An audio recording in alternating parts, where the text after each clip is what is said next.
ఒక గ్రామంలో ఒక పేద మత్స్యకారుడు ఉండేవాడు. అతను ప్రతిరోజూ సముద్రానికి వెళ్లి చేపలు పట్టేవాడు.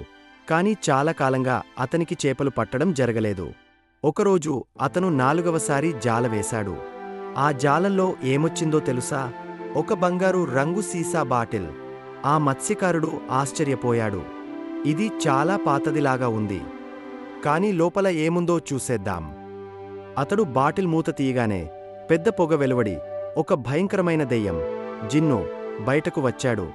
దెయ్యం గర్జించి చెప్పింది, నేను 1000 ఏళ్లుగా ఇక్కడ ఉన్నాను. ఇప్పుడు బహుమతిగా నిన్ను తినేస్తాను. మత్స్యకారుడు చాలా భయపడ్డాడు. కాని అతనికి ఒక యుక్తి వచ్చింది. అతడు అర్థం చేసుకున్నట్టు నటిస్తూ అడిగాడు, నువ్వు అంత పెద్దవాడివి, బాటిలో ఎలా వచ్చావు? నాకు నమ్మకం రావడం లేదు. దెయ్యం గర్వంతో అన్నాడు, అదేనా? చూడు అంటూ మళ్లీ బాటిల్లోకి వెళ్ళిపోయాడు.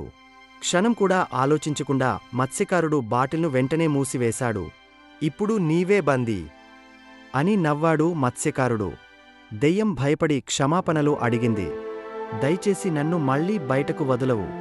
నేను నీకు బహుమతులు ఇస్తాను.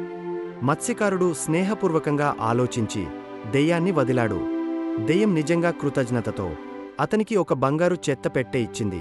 దానిలో బంగారు నాణేలు ఉన్నాయి. అప్పటినుండి మత్స్యకారుడు ధనికుడయ్యాడు.